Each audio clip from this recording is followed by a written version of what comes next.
Welcome back to the Bible Marriages YouTube channel. I know I have been out of the game for a little while. I think it's maybe 2 months since my last video, so sorry about that. I have been super busy over the last couple of months getting ready for the Kingdom Restoration Conference, promoting that, traveling to it, enjoying every minute of it, and also after the fact, helping with the post-conference work and getting the editing done and the package done for that, so that you can watch the conference after the fact if you weren't able to make it. For those who were able to make it and bought the live stream passes, you can also you get access to that as well. So it was awesome. So already looking forward to next year. If you weren't there this year, definitely try to make it next year. It's worth the money. It's worth the travel for sure. Just in being able to be around people for 4 days, very amazing. Very happy with how it turned out. And so if you go to kingdomrestorationconf.com, you can get the replay pass. That's $125. You can watch all the sessions. You can download them all. You can download them in video or MP3. Save them to your device and you'll have them forever. It just helps kind of pay back some of the costs that it was to put on this conference, and also helps to support planning and production and everything for the next one. So with that being said, today we are going to review this debate that just popped up a few days ago. It was on the Modern Day Debate channel, but it's this guy Inspiring Philosophy, which you've probably seen. He's a Christian YouTuber and he makes a lot of shorts. I haven't seen a lot of his long form stuff. However, the other guy that's debating him, I don't know who he was. This is the first time I've ever heard of him. Obviously, Inspiring Philosophy, or his name is Mike Jones, this guy on screen right now, is the anti-polygyny side of things. The subject of the debate was, does the Bible promote polygyny, which I think is a problematic title to go with. But at any rate, what they're actually discussing is, does the Bible allow polygyny? And Mike Jones, this guy right here, his position is emphatically no, very much staunch monogamy onlyist, and the other man is in the affirmative, saying that it does. And so what we're going to do is, I'm not going to deal with the other guy who is pro-polygyny. I'm just going to review some of what Mike says in this, mostly in his intro, a little bit in the cross-exam, and then a lot in his closing. So this one's like a 2-hour debate. I'm going to not do the whole debate because it would take me 6 hours to go through it all. But let's just get started. All right. Thank you, James. Thank you, Cap. Good to see you again, man. Welcome to my world of debating. We're not on the streets anymore now. So I guess him and this other guy have had some experience on the street debating with each other. The other guy's a Hebrew Israelite. And so now I guess he's a jokester. You'll see that. All right. The question before us is, does the Bible promote polygamy? And the answer is clearly no. In fact, I'm going to make a bold claim. So what I want to point out right here is his choice of photo. These things are subtle, but it's important to recognize what people are doing. He chose a picture of one man and 4 women, obviously from Muslims, in the way that they're dressed. And also, on top of that, he chose one where they're all wearing masks. So hearkening back to the COVID era, which is an emotional tool that he's using, right, to immediately poison the well. He could have chosen any picture at all that he wanted to, but he chose this picture to represent biblical polygyny, and yet this is not at all biblical polygyny, because we're talking in a Torah framework here. We're talking in a Christian framework here. We're not talking in an Islamic framework here. And actually, both of them, throughout this debate, hit pretty hard in the negative against Islam and Muslims. So the fact that he chose this picture should tell you exactly the kind of tactics that he's willing to use to win the argument. Torah actually outlaws polygamy explicitly. In First is, does the Bible promote polygamy? And the answer is clearly no. In fact, I'm going to make a bold claim. The Torah actually outlaws polygamy explicitly in one verse, which we often miss. Now, he brought up that many in the Hebrew Bible, many in the Hebrew Bible had multiple wives, but anytime polygamy comes up in the Bible, it is portrayed in a negative light. This is not true. There are 40 plus examples named in scripture of polygynous households, and this trope that gets thrown along that there's never a positive example is nonsense. Even the examples that they will claim are negative, like Rachel and Leah, Abraham, Sarah, and Hagar, you can easily make the argument that the outcome of those things was good, or the outcome of those situations was good. Ruth 4:11 praises Rachel and Leah. Ruth 4:11 says, all the people who were in the court and the elders said, we are witnesses. May the Lord, or may Yahuwah make the woman who is coming into your house or your home like Rachel and Leah, both of whom who built the house of Israel, or of Jacob. Okay, so both of them bore his children, and both of them gave him another woman to bear more children. So they're being praised for being married to the same man, producing children for him, sons especially, and being praised for giving him additional women to bear more children, because that's all building up his house. So even the most obvious example that they point to, who can say that the end it didn't end well? Jacob's sons' names will be on the gates of the New Jerusalem. How is that not a good ending, right? It's just something that people say, and they never actually back up. If you went to every single example of plural marriage households in the scriptures, you'd be hard pressed to find narratives on most of them.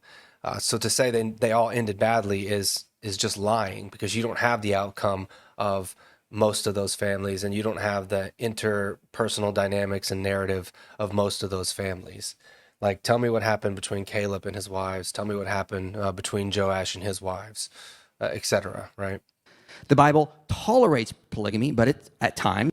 And I'll add to that, even if that were the case, again, Adam was led astray by one woman, right? And his son murdered his brother. So if we're going to use that argument, then we have to use it consistently and say, okay, well, since so many examples of a man having one wife, including the prototypical example that everybody uses as the standard, went so poorly, then we should just forsake marriage altogether. And since we see so many children murdering each other and doing terrible things to each other, even where there's only one mom, we should just forsake having more than one children if we get married too. Like, that's the logical consequence of this kind of argument, but they never actually apply it consistently. But tolerating polygamy is not the same as promoting it. For example, the U.S. government allows smoking while explicitly discouraging it at every turn. Okay. Similarly, the Bible allows divorce while discouraging it. Okay. It does not promote divorce at all. In fact, the Bible treats polygamy and divorce very similar. These practices were tolerated or allowed due to the sinful nature of humanity. So he says these practices were tolerated and allowed due to the sinful nature of humanity. That is not entirely a false statement. The issue is he's trying to say that the act itself is the sinful act, and that's the problem. Divorce is not sin. Divorce law is required because of sin. It's required in order to address the consequences of sin, right? And so you can't say that about polygyny, because polygyny is not a sin, and polygyny is not the consequence of sin. Polygyny laws aren't there to deal with sin. That doesn't make any sense. A man desiring to take another wife because his wife is barren is not sinful. So God's not allowing polygyny to deal with sin. It's not the same thing. But the Bible speaks very strongly against them. In fact, it explicitly prescribes monogamy and outlaws polygamy. First, in Genesis 2:24, it says, "Therefore a man shall leave his father and his mother and hold fast to his wife, and they shall become one flesh." This is God's only ever prescription for marriage, and Gordon Wenham says, indeed, the narrator declares that this is the pattern for every marriage. For this reason, he's right. This is the pattern for every marriage, and every marriage that a man takes on follows that pattern. So if he leaves his father and his mother and he cleaves to his wife, he has married a woman, or married a woman to him. And then Exodus 21:10 shows, if we go to that, for those of you who haven't seen it, Exodus 21:10 says, if he takes to himself another woman, he may not reduce her food, her clothing, or her conjugal rights. So yes, this is the pattern for marriage, a marriage, and you said it right. And if he takes to himself another woman or another marriage, these are the instructions to which he needs to follow for that. Man leaves his father and mother and cleaves to his wife. So this is very clearly the pattern. Now, polygamy is outlawed in the Bible. In Leviticus 18:18, it is translated as, "And you shall not take a woman as a rival wife to her sister, uncovering her nakedness while her sister is still alive." Now, he chose, I'm not sure what translation that is, he didn't say, but if we go to Leviticus 18:18, and he is going to hammer on Leviticus 18:18 this entire time. But if we look at the KJV, it says, "Neither shalt thou take a wife to her sister to vex her, to uncover her nakedness beside the other in her lifetime." Now, the NASB 95 says, "You shall not marry a woman in addition to her sister as a rival." As a rival, I want you to pay attention to that, while she is alive to uncover her nakedness. What he's going to hammer on this whole time is this Hebrew phrase, "You shall not marry a woman in addition to her sister or in addition to another," okay? And he's going to make his entire debate about this Hebrew phrase. Most people assume this refers to outlawing a man marrying two sisters, but that's not what it says in the Hebrew. And since I'm debating a black Hebrew Israelite, we should focus on the Hebrew. Scholars like Angelo Tazaryach, Richard M. Davidson, and J. Sklar have argued this verse actually is using an idiom. It literally says in the Hebrew, "a woman to her sister." This phrase, along with the masculine phrase, "a man to his brother," is never used to mean a biological sibling, okay? It is used to simply mean one in addition to another. Now, he's going to hammer on this. Now, I'll let you know that this position, as far as the meaning of this Hebrew phrase, and the way that he is using it, is an extremely minority position amongst the scholarship, and he's going to appeal to the scholarship and the scholarship. But notice what he's doing here. He's saying every example in Scripture of this phrase means this, and it never means a biological sister. So the problem is he's not going to be able to prove that, and the only way he's going to be able to prove that is to say, okay, while I acknowledge that Leviticus 18 is all about familial relations, right? Which says you shall, it starts off saying don't approach any blood relative. So this is all about incest laws and relations that are not okay because of family relations. And it gets down to 18 and it says a woman in addition to her sister, right? And his argument is that, oh, well, it doesn't mean her literal sister. Okay, so it means any other woman.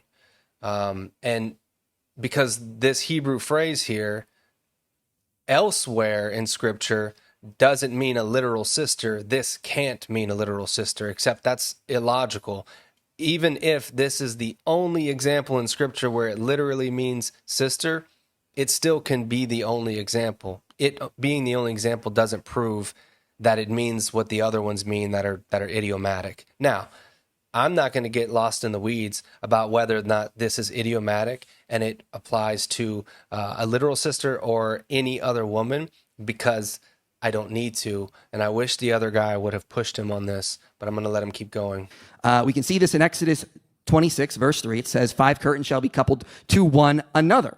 Okay? This is the exact same phrase in Leviticus 18:18. And as you can see, it means another and not a literal sister. It's used again in verses 5, 6, and 17. Ezekiel 1:9 says their wings touch one another. So again, you see this as well there. Same phrase.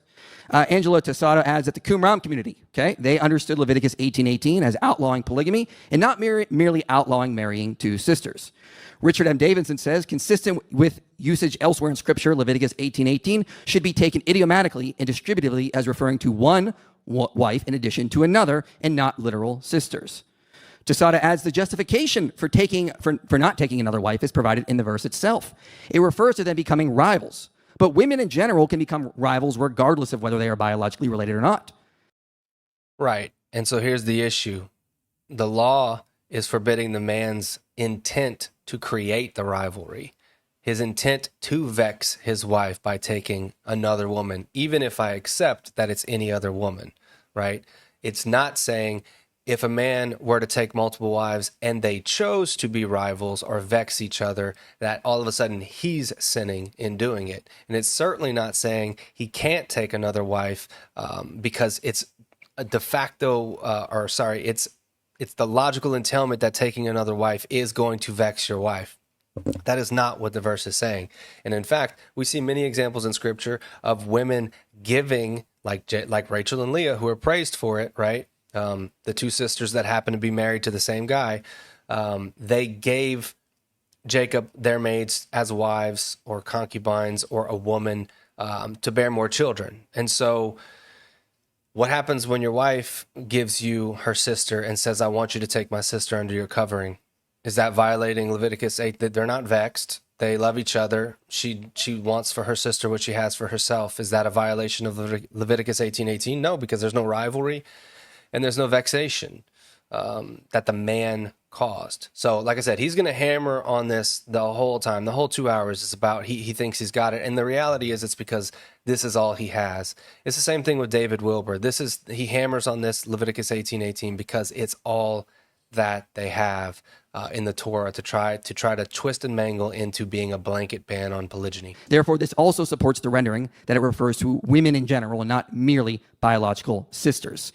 He says the harm which the law wants avoided is such that any woman is capable of causing it once taken as a second wife, whether in a bigamous marriage or in a monogamous marriage after the dissolution of a. So there's no such thing as a bigamous marriage or a monogamous marriage. There is just marriage. If a man takes on a woman, he has a marriage. If he takes on another woman, he has another marriage. And what this guy is saying, and remember, this is just commentary from 1984. This is commentary on Scripture. And take commentary with a grain of salt, right? It's just a man talking about what he believes about Scripture. Take what I say with a grain of salt, right? I'm just a man telling you what I believe about Scripture. However, a woman being capable of causing it is not what the law says. What the law says is, the law is to the man, he shall not take. You shall not marry a woman in addition to her sister as a rival while she is alive, okay?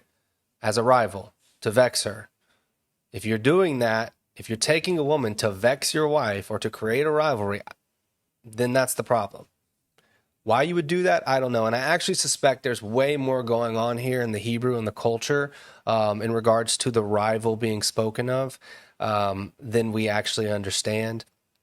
But at any rate, without even knowing all of that, just on the plain law, the reading of the law itself, you could not enforce this in any way to say that this is a blanket ban on polygyny. Combining this with Genesis 2:24, we can see that God prescribes monogamy and outlaws polygamy. That's it. Game over. No, as we've already discussed, Genesis 2:24 does not outlaw polygyny or prescribe monogamy any more than it outlaws celibacy. Because if you take it the way that Mike here wants to use it, and many others, it says, "Therefore a man shall leave his father and mother and hold fast to his wife, and they shall become one flesh." Well, if a man doesn't leave his father and mother and take a wife and doesn't become one flesh, aka being celibate, then he'd be violating this pattern that you're trying to use to forbid more than one. So you can't have it both ways. And I bring this up all the time, especially on Facebook when I'm debating, but people never have a response to it. At the end of the day, if you try to use Genesis 2:24 as a prohibition against more than one, it's also a prohibition against less than one. You cannot have it both ways and be consistent. Polygamy is outlawed in the Bible. Now, sometimes proponents will bring up the fact that the Torah has laws that regulate polygamy. God has stipulated divorce. But it's clear from reading Genesis 2 and Matthew 19 that he rejects divorce. He doesn't reject divorce. He discourages separating what God has joined together without lawful cause. He can't reject divorce because he divorced himself. And I don't mean he divorced himself. I mean he had to divorce one of his two wives. If we go to Jeremiah 31, 33,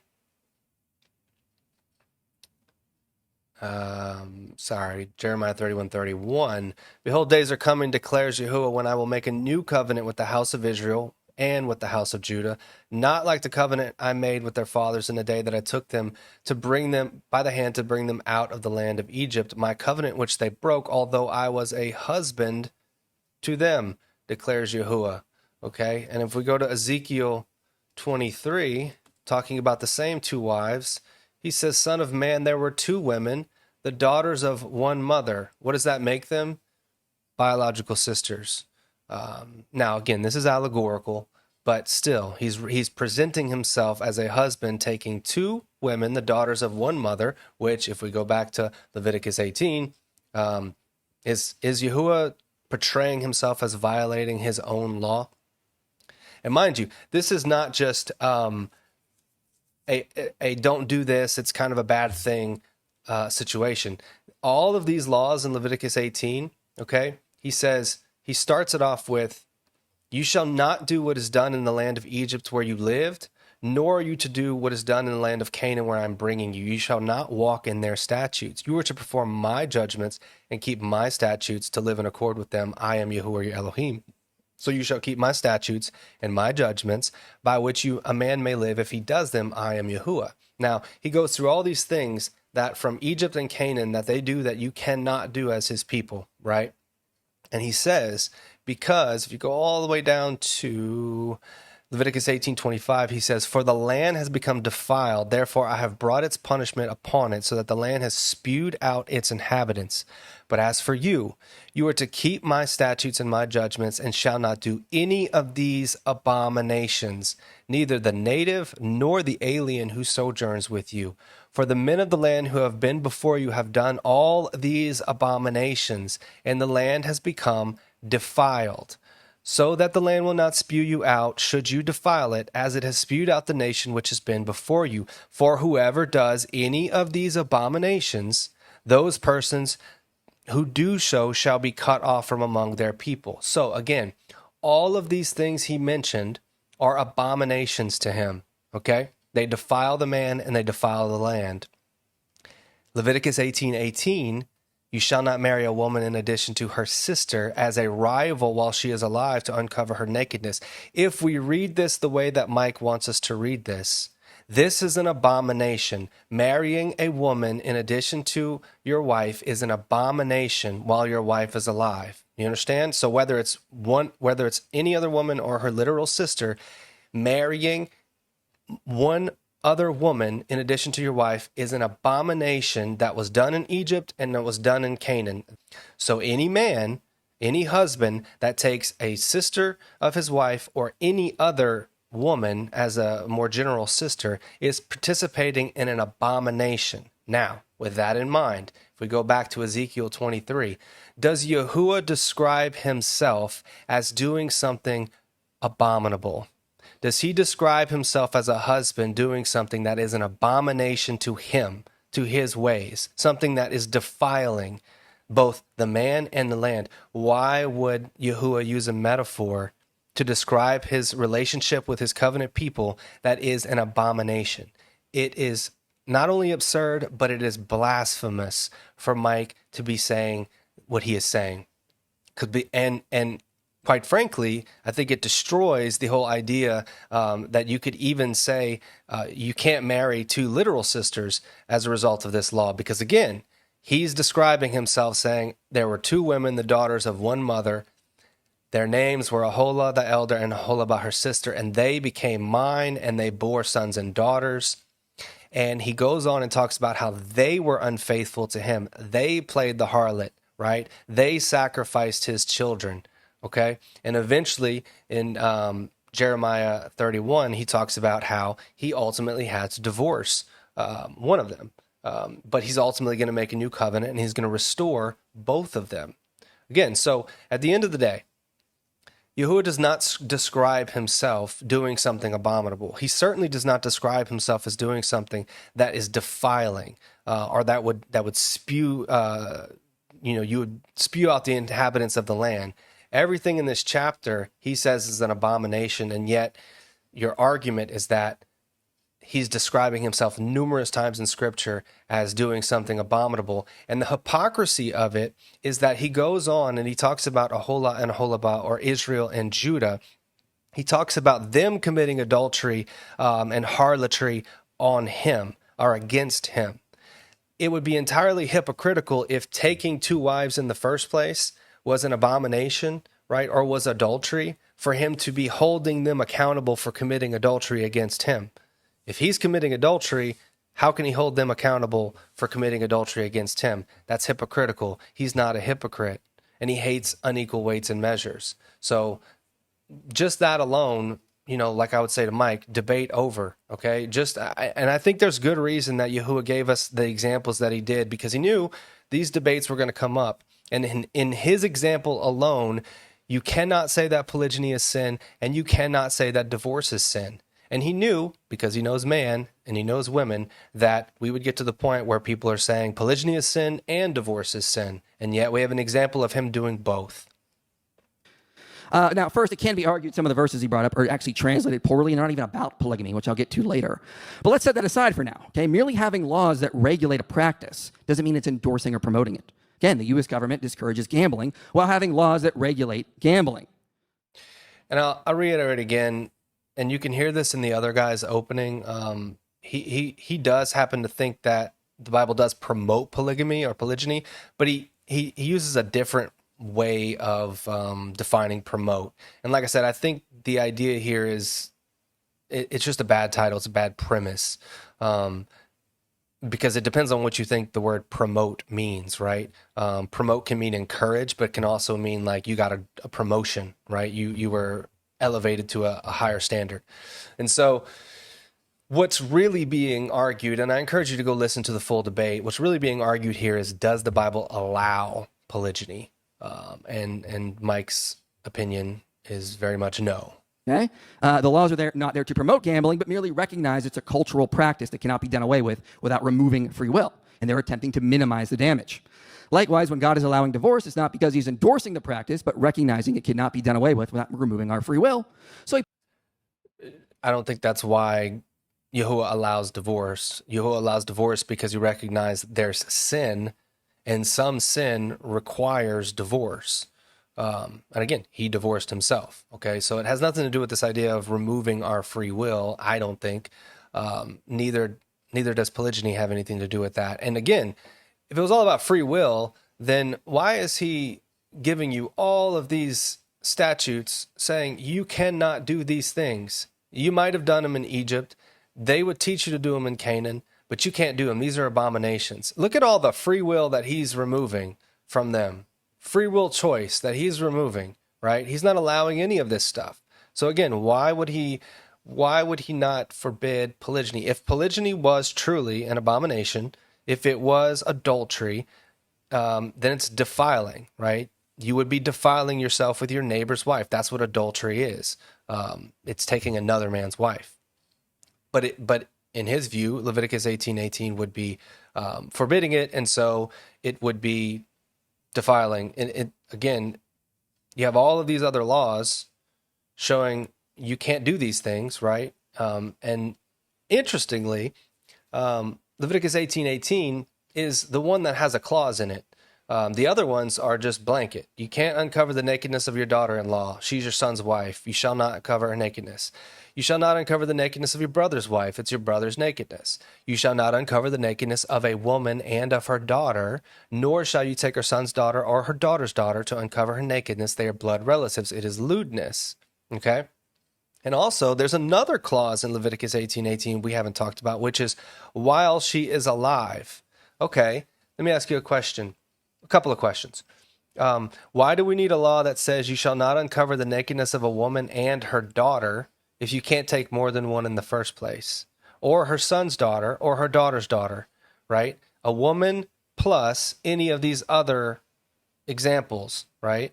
Her daughter or granddaughter, etc. If you can't take more than one, this is not necessary. You don't need to know you can't take a woman and her daughter if you can only take the woman in the first place. Further, on Leviticus 18:18, there's actually two clauses. One is to vex her or as a rival, taking her as a rival. The other is while she is alive. So why do we need the while she is alive? How does that make sense? If you're only allowed to take one woman in the first place, what difference would it make? Right? When she dies, you're obviously allowed to take another woman. Okay? So if you're not allowed to take a woman in addition to her actual sister as a rival while your wife is alive, it actually means, okay, you could take her sister. If it's about biological sisters, you could take her sister if your wife is not alive anymore. At that point, if you think it's going to cause a rivalry between your wife and her sister to take her sister, then if your wife happens to pass away, then you're free to do that. Okay. But if you think it's going to cause a rivalry while your wife is alive, then you can't. I mean, I can see some practical examples as to why that would be the case. Maybe your wife is the wife of your youth and she's, 60, 70 years old or whatever. And she has a much younger sister and you want to take her, but it's going to, it's going to cause a problem. Your wife and your sister just do not get along. And yet you want to take her as a sister. Well, your wife passes away and you're free to take her at that point because it's not going to cause issues among the blood sisters. Because again, within the blood sisters, within that family, within that tribe and clan, there's all sorts of other connected relationships that are affected if you take a woman in order to vex your wife. You take your sister in order to vex your wife. So I can see a lot of reasoning as to why Yahuwah would forbid this particular practice. But again, whether it's literal sisters or non-literal sisters, it still hinges on as a rival or to vex her. So as long as you're not doing that, then you're not violating this law. And I don't think it, like I said, with the example of Yahuwah himself taking two literal blood sisters as an example, I don't think you can make the argument that blood sisters are forbidden. I think it has to do with the man's intention. Jacob did not take Rachel to vex Leah, right? That wasn't the case. So even Jacob wouldn't be violating these laws, even though many people say that this law, and they say it in this debate, that this law was created as a result of the narrative of Jacob and his two wives, and I just don't see that. They put stipulations in the Torah to minimize the effects. When it comes to polygamy, notice that in the Torah, none of the laws are there to benefit the men, but to minimize the damage done to wives and offspring, because it's a very damaging practice. So that's the issue there. Gordon Wenham says the same. That's not exactly true. There's a benefit to the man with the second one that he mentions here, which is in regards to the right of the firstborn, right? It's not the benefit of the husband, it's the benefit of the son. And it also benefits the wife of the rightful firstborn son. But at the end of the day, the law is to protect the man too, right? It's to protect him against sin creeping at his door and doing something sinful. The law, if he takes another wife to himself, he shall not diminish her food, clothing, and marital rights. Yes, on the surface, you can say that's just to protect the woman, but it's also to protect the man from evil. It's to let him know what is evil in that situation, right? If we're not told this law as men, how do we know? How do we know what's right and wrong? So I just think that's rather short-sighted to say, well, it's all just about protecting women. No, it's about protecting his sons and his daughters. Stance is taken in the laws regulating marriage. The one law dealing with bigamy is concerned to limit the animosity generated by a bigamous relationship. While clearly the law tolerates bigamy, such a regulation shows it does not recommend it. That's so again, if the law tolerates plural marriage, you cannot say that plural marriage is a sin, and you cannot say that it is abomination, and you cannot say that it defiles the land, because I will remind you again, it was very important for him to tell his people, you cannot do all of these things that were done in Egypt or in the land of Canaan where I'm bringing you. You cannot do these things because they defile you and they defile the land, and the land will spew you out, right? And so again, polygyny is not on this list. You don't in Leviticus 18 forbid polygyny, and then in Exodus 21:10 say, well, if you're going to do it, here's how you do it. Okay? You just don't do that. That's not logical. It's not law. That's not how law works. When a woman tries to allow herself to be taken by another man, she's an adulteress, and if she's caught, she's put to death. Leviticus 20:10, it says, if there's a man who commits adultery with another man's wife, who commits adultery with his friend's wife, the adulterer and the adulteress shall surely be put to death. Okay? If he's caught, right? Or if they're caught. But even if they're not caught, there's a test in Numbers 5. If you go read it, I won't read the whole thing, but essentially it's where the man if a spirit of jealousy comes over him and he's jealous of his wife when she has defiled herself, or if a spirit of jealousy comes over him and he is jealous of his wife when she has not defiled herself, the man shall bring his wife to the priest and bring an offering for her 1/10 of an ephah of barley meal. He shall not pour oil on it, nor put frankincense on it, for it is a grain offering of jealousy, a grain offering of memorial, and a reminder of iniquity. So anyways, there's this whole ritual where they go through and to find out if the woman is guilty or not guilty of defiling herself with another man. And so the reality is a woman is most definitely not allowed at all, to the punishment of death, to have two husbands. And yet the Torah says if a man takes to himself another woman, he just may not reduce her food, her clothing, or her conjugal rights. Okay, so he has to continue to provide these things for her if he takes another. So the woman is put to death for trying to have two husbands. The man is told to take care of each wife that he takes. That is not forbidding. That is not how law works. Okay, you don't tell a man, if you're going to steal a car, right? Just make sure you take care of the cars you have. That is not how it works, right? It's his reading of it. The New Testament also only ever prescribes monogamy. In Matthew, This is also not true. The New Testament cannot prescribe monogamy, because even if it prescribed monogamy, again, you're ignoring the fact that Jesus talks about celibacy being good for those who are called. So how can it prescribe monogamy without saying that celibacy is wrong, as well as polygyny? So they never acknowledge this. They'll make exceptions for celibacy, but then they'll say polygyny is outlawed because they think these verses speak to monogamy. Matthew 19, Jesus, when speaking about divorce, true, he reiterates what is prescribed in Genesis 2, that marriage is between one man and one woman. But He was actually not speaking about divorce. He was asked the question if we can get rid of wives for any reason at all, and it was to put away. It wasn't actually to give a divorce. He answered the way that he answered, and then they tried to change the subject and change what was being said by asking him other questions. But here's the point, and I'm not going to go too long on this point. Yeshua in the flesh could not teach against the Torah. The Torah very clearly allows for polygyny. He could not teach against the Torah. He could also not say that divorce is sinful. He could not say that. He could not change the definition of adultery. He could not do any of that without violating the law and sinning himself. The law, which Yeshua was under, and I can show you that. He was born under the law. Which verse is that? Galatians 4:4. But when the fullness of the time came, Elohim sent forth his son, born of a woman, born under the law, under the Torah. The Torah says, you shall not add to the word which I am commanding you, nor shall you take from it, that you may keep the commandments of Yahuwah your Elohim, which I command you. He reiterates that in Deuteronomy 12:32. Whatever I command you, you shall be careful to do. You shall not add to it, nor take away from it. Okay, and remember, chapters and verses are not inspired. These are not part of the original scriptures. So even though they like to set this to be the last statements of this chapter and put a nice little chapter division between them, there is no chapter division between them.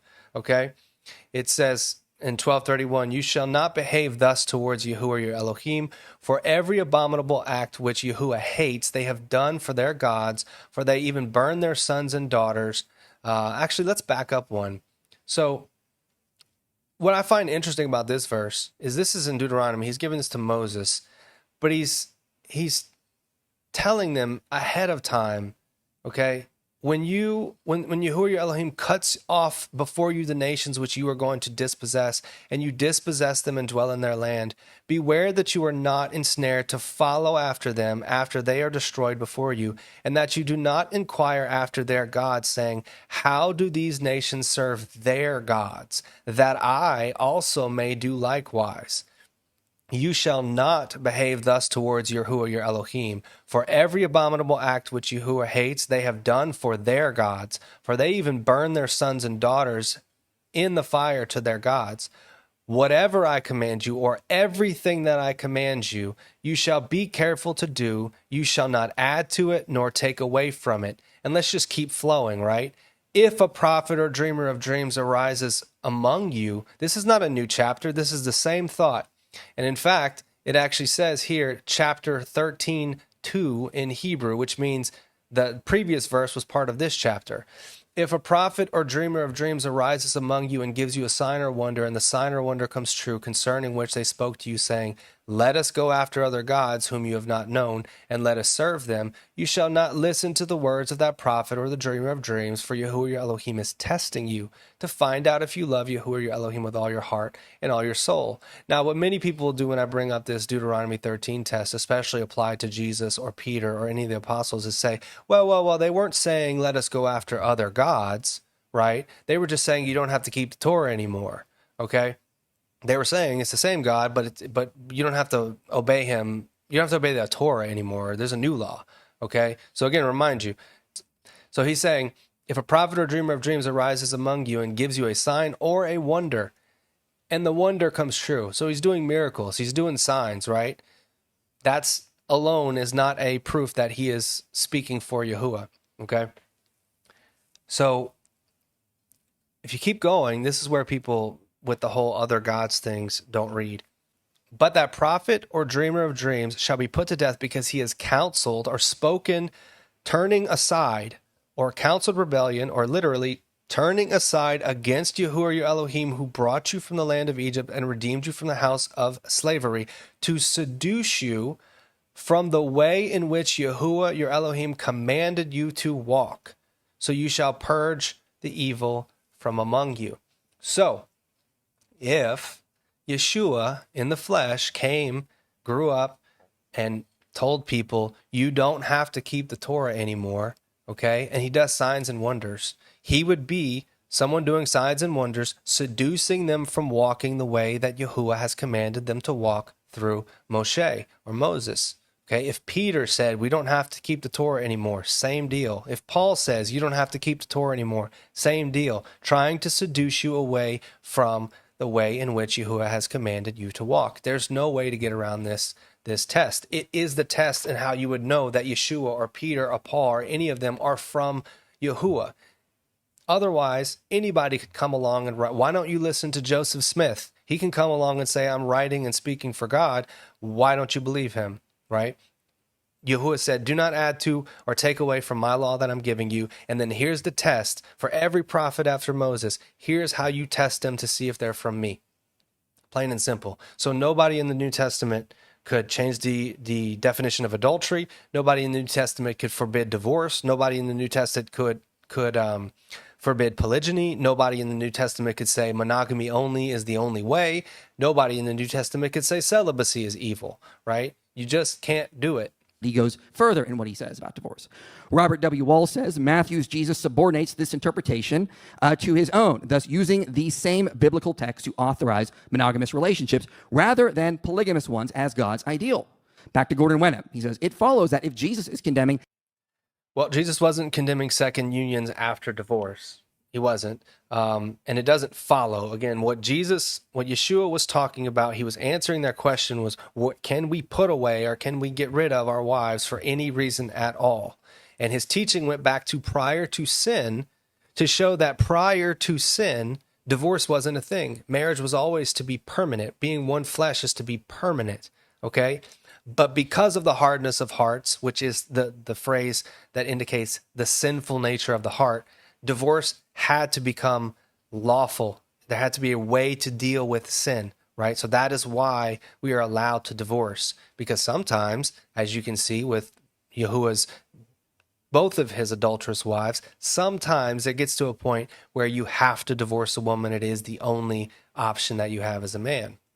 Okay. And sometimes also because of the hard hearts of men, there are provisions in the Torah where I believe that a woman could petition the elders to try to get a get of divorce issued so that she could be emancipated or freed from the man.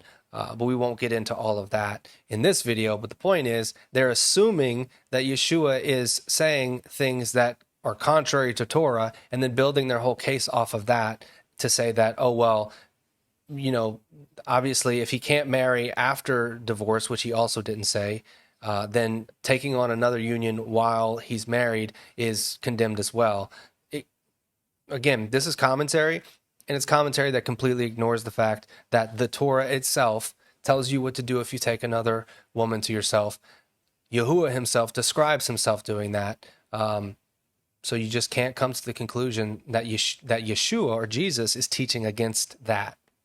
That would be sin. Second unions after divorce, he must also be rejecting second unions before divorce. In other words, he's outlawing polygamy as well, which would also be contrary to true equality between spouses. And there it is. Equality between spouses. Feminist dog water is what that is. There is no such thing as equality between the man and the woman in a biblical marriage. The man is the head, the woman is in subjection. That's not equality. I am not equal to Messiah, who is my head. I am in subjection to him. We are not equal, and we will never be equal. Okay, so the woman is not equal to the man either. But that is the source of all of this. The equality doctrine. The fact that they want the woman and the man to be the same. They don't want there to be any subjection. In fact, they want the woman completely out of the headship of the man.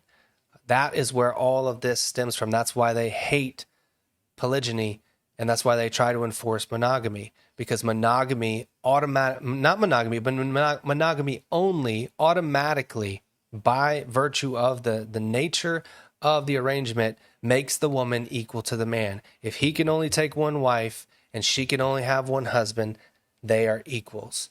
And it's the seedbed for all the feminism that ends up in modern marriages as we see them. And when you have a polygynous or a patriarchal arrangement, you cannot ignore that the woman and the man are not equal, because even if he only has one, it is well known that he can always take another.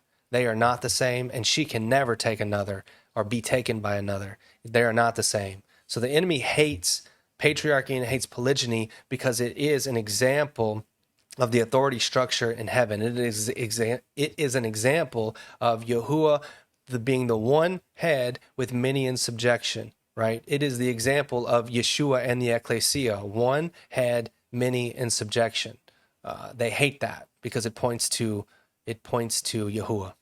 In 1 Corinthians 7, Paul adds that because of the temptation of sexual immorality, each man should have his own wife and each woman her own husband. Okay? The husband should give his wife her conjugal rights, likewise the wife to the husband. For the wife does not have authority over her own body, but the husband does, and likewise the husband does not have authority over his own body, but the wife does. Yes, and as we've shown many times in the Greek, but we'll go ahead and do it again. But because of immoralities, or because of porneia, sexual immorality, mostly in this context, each man is to have his own wife, meaning because of sexual immorality, each man is to only sleep with his own woman, right? It's not wife, it's actually gune, woman, right? So because of sexual immoralities, each man only sleep with a woman that belongs to you. And each woman is to only be with a man who she belongs to. And what you'll notice is his own. This word is completely different than her own. It's not in English, it's obscured because it translates to his own and her own. So it makes it look like equality, but it's not. Heatao, this Greek word is more of a, this is my own hand, like it exclusively belongs to me in this context. Idios, in that her own, is more of a belonging to, like her own language. She spoke her own language, right? Or she went to her own hometown, right? So it's what's Paul saying here is because of sexual immorality, each man should only have sex with a woman that belongs to him, and each woman should only have sex, with a man she belongs to. That's what he's saying, okay? The husband must fulfill his duty to his wife, and likewise also the wife to her husband. The wife does not have authority. Now, I think this is a poor translation. But again, the context here is sexual relations between the man and his wife, or the wife and the husband. But the husband, and likewise, also the husband does not have authority over his own body, but the wife. Okay? So this is the conclusion that Paul's trying to say. Stop depriving each other or one another. So what's going on here, right? He's responding to them saying, Now concerning about the things which you wrote, it is good for a man not to touch a woman. Is Paul saying he agrees it's good for a man not to touch a woman? I don't think so. He could either be talking about what was written in a couple of chapters earlier in some of the immorality that was found among them, or he could be dealing with a heresy that they're writing saying we shouldn't be having sex with our wives anymore, okay? Which I think is what's going on here, because in chapter 7:5, he says, stop depriving one another. Stop depriving one another, except by agreement for a time, so that you may devote yourselves to prayer and come together again, so that Satan will not tempt you because of your lack of self-control. And then he says, but I say this by the way of a concession and not a command. So, again, the subject here is not trying to make some new monogamy-only vow in pastoral advice. He's saying, like Exodus 21:10 states, the husband has a right to sex from his wife because she belongs to him, right? He has a right over her entirely. The wife has a right to sex because Exodus 21:10 shows that the wife has conjugal rights in marriage that are due to her. So stop depriving each other. Stop not having sex with each other. And it's not some kind of elevated state of marriage, and sex in marriage is not fleshly, okay? So anyways, that deals with that. And again, I see this posted all the time, like, well, the wife has authority over the man's body, so she can say that he can't take another woman. Well, that's obviously not the case, because if that's the case, then she has authority over his entire body and everything he does, which means she is his head. If she says, you can't go work this job, can she say that? I don't think so. And I think most of the people who make that argument would say, well, no, she can't really tell him what to do and not do because he's the head. Okay, well, so she doesn't have authority over his body like you claim, but you want to use that and you want to cherry pick it and say, oh yeah, well, this verse says she has authority so she can deny him taking another wife. Well, then she can make him a vegan if she wants to, right? She could say, you can't get out of bed because she has authority over his body, right? No, you can't move that way. I don't like the way you move. That's just not what this means. You're taking it out of the scope of what Paul's talking about, and you're creating authority that she doesn't have, which then violates all manner of other things in Scripture. It's ridiculous.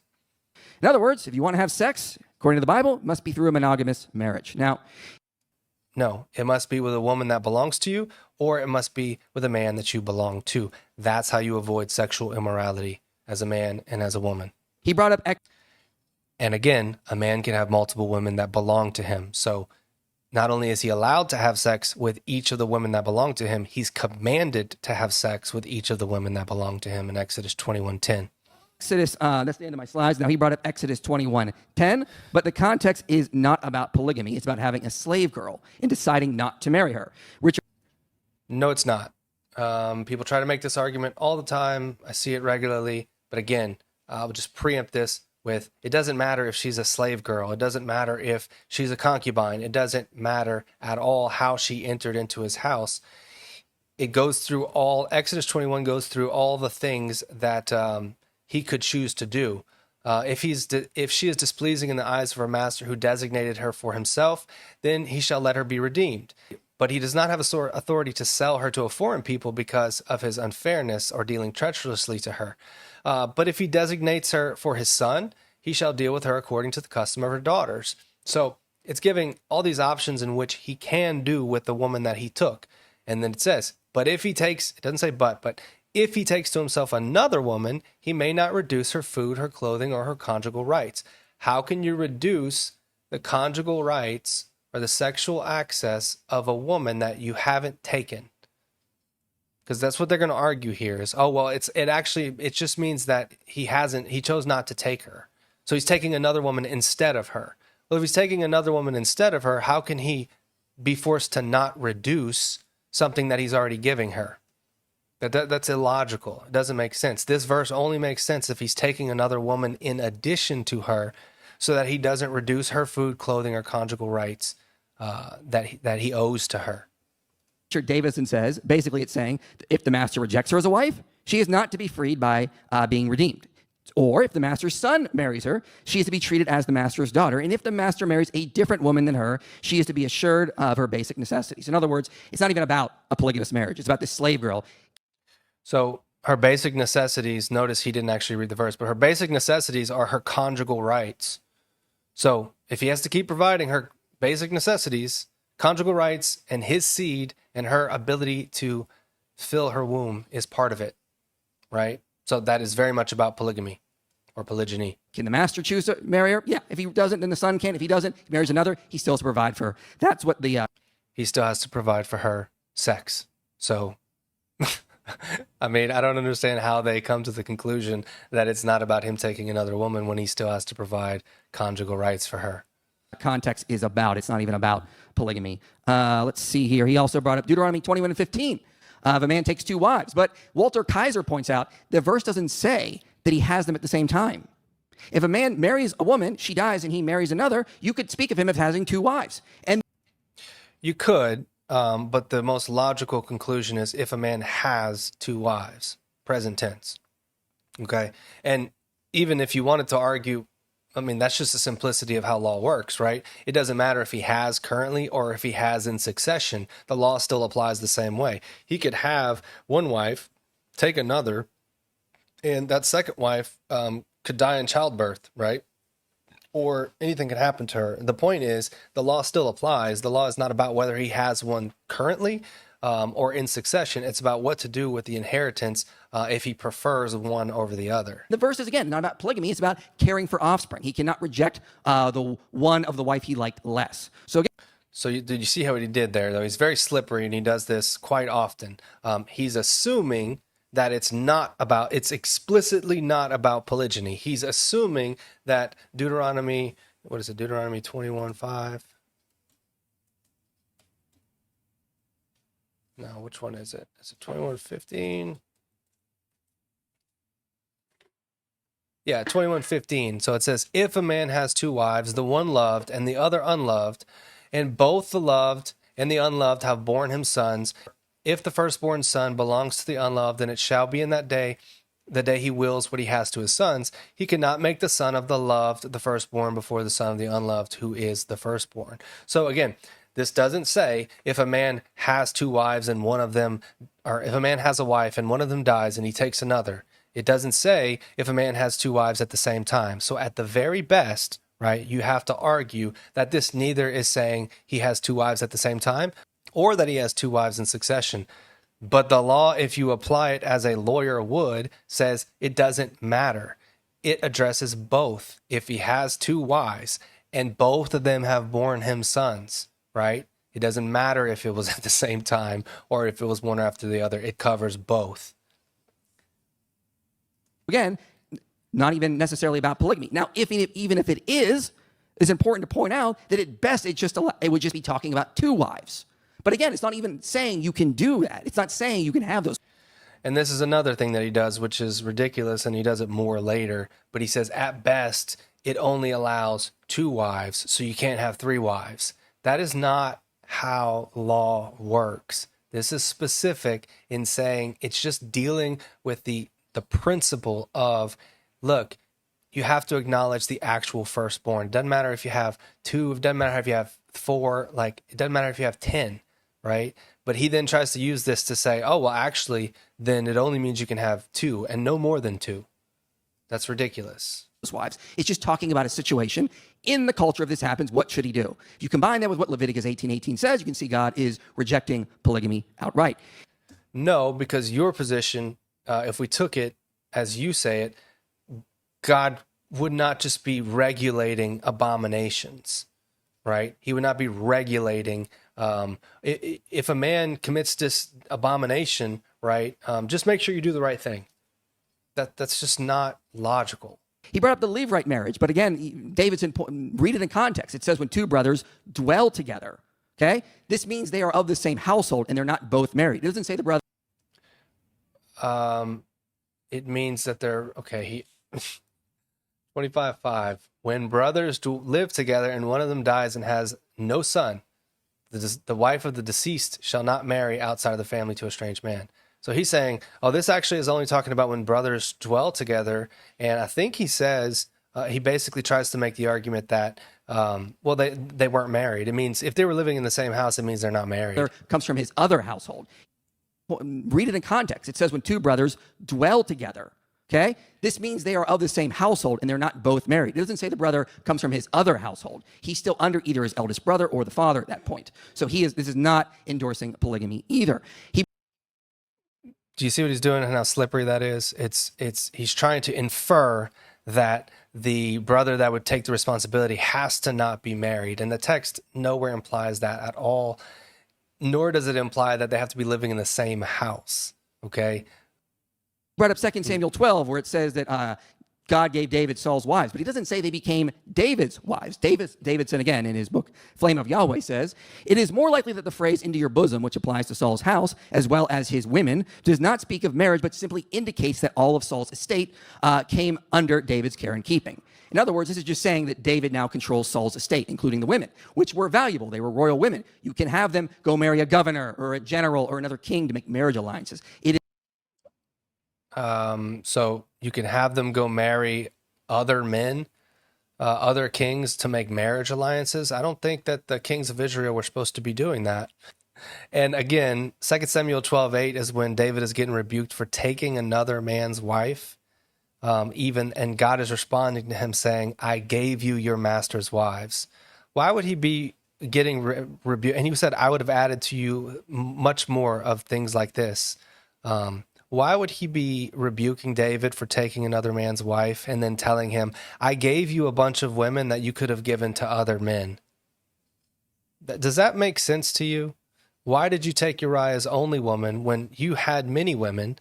And, you know, a bunch of the women you had, apparently, I gave you just so you could manage and give to other princes or kings to create alliances. That is not what is being said here. This is the gymnastics that you have to go through to try to explain away a very simple statement by Elohim.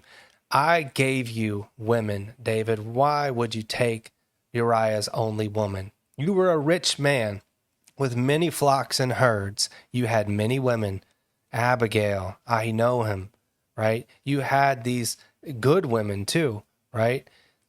But why did you take another man's woman and his only woman at that and then have him killed, right? I gave you these things. But these men, like Mike, would twist and distort that into, I gave you women to manage, David. And you could have gave those women to other men. Why did you take another man? What do you think he's trying to say? David should have gave one of the women to Uriah so Uriah could have more than just one, because he was described as a poor man in the parable, having only one ewe lamb, while David was the rich man with many flocks and herds. So just consider that. Is not at all saying that he married them and they were his wives.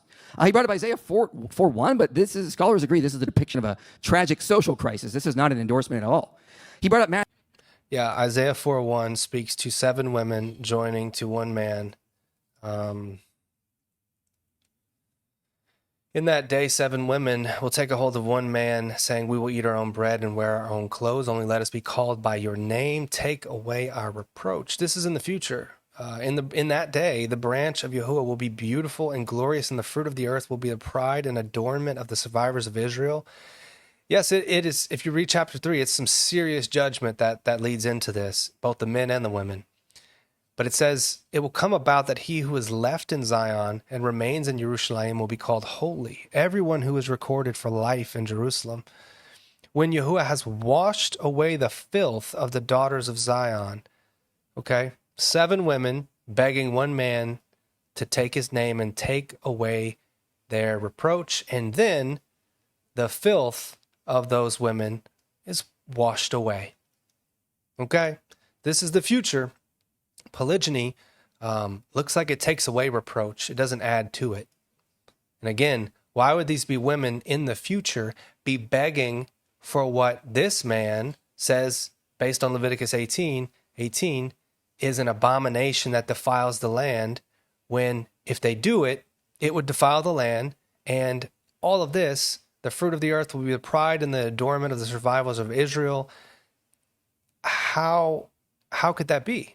How could polygyny, which in your mind defiles the land, result in the filth being washed away? It's completely and utterly illogical. Of course, polygyny doesn't defile anything because it's marriage, and marriage is to be held in honor among all. Matthew 25 about the bridesmaids. That's not about brides. That's very clear. In the ancient cultural context, the bridesmaids would carry lamps, and they go. He has no proof of this, and I've not been able to find any actual sources that this is a custom in first century Israelite culture. I just haven't. And again, if we go to Matthew 25, I know they don't like it being about polygyny because it means Yeshua's directly endorsing it and actually comparing it to the kingdom of heaven. But it says the kingdom of heaven will be comparable to 10 virgins who took their lamps and went out to meet the bridegroom. It didn't say bridegroom, it didn't say bridesmaids, it doesn't say attendants, which there's a Greek word for. It says virgins. Now, why would they need to be virgins waiting on the bridegroom? Because you need to be a virgin, right, to get married to the bridegroom. And at the end of it all, only 5 of them got in. And again, it refers to them as virgins, not friends of the bride, not attendants of the bridegroom, virgins, okay? And later, the other virgins that weren't prepared came up and said, Lord, Lord, open up for us. But he answered, truly I say to you, I do not know you, okay? So in this parable, he's saying we need to be spiritually prepared for when he comes. I'm sorry, but I'm not a friend of the bride. I'm not a friend of the bride. I'm not going to carry a lamp to just watch the bride be married in a ceremony in the kingdom and then what, go home after? That's what bridesmaids do. They go to the wedding and they celebrate and then they go home. I don't intend to leave the kingdom. I intend to be in covenant with the Most High in the kingdom of heaven. So again, bridesmaids doesn't make any sense here. These are virgins that are planning to be working towards being in full covenant, consummation, intimacy with the bridegroom. So if you just consider yourself a friend of the church, then maybe that parable speaks to you. But I am not. I am in covenant. I am betrothed to the bridegroom. Meet the groom as part of the wedding party, and then bring them to the bride. They're not all brides. That's absurd. That's not. And then I ask, in his view and many others of this parable, who's the bride? The bride's never mentioned in this parable. Who is she? Does she even get in? That doesn't follow at all. So as you can see, the Bible clearly outlaws polygamy in Leviticus 18:18. Never endorses it, never prescribes it, always speaks negatively. We can go through any story in the Bible. I'm more than willing to. Wrong, and he doesn't go through all the stories in the Bible. We addressed this earlier. That's just false statement after false statement after false statement. And it's either going to talk about polygamy in a neutral light. Oh, well, he just defeated his own argument. Earlier, he said every single example ended badly, and now he's capitulating and saying, oh, well, actually, it might just be neutral. Or it's going to talk about it in a negative light. But it doesn't matter. We see the law in Leviticus 18:18. And yet I showed you Ruth 4:11 earlier, which debunks the whole thing because it talks about it in a very positive light. May the Lord make the woman who is coming into your house like Rachel and Leah, like a polygynous family, both of whom built the house of Israel, and may you achieve wealth in Ephrathah and be famous in Bethlehem. Okay, so may Yahuwah make the woman who's coming into your home like 2 polygynous women or 2 women in a polygynous house. Also, which would mean make Ruth like a woman who, if she stops bearing children, would actually give Boaz more women. Using that idiomatic expression, you can see how it's used in Ezekiel, Exodus. It's just used to refer to one to another. And with that, I'll yield the rest of my time. Thank you.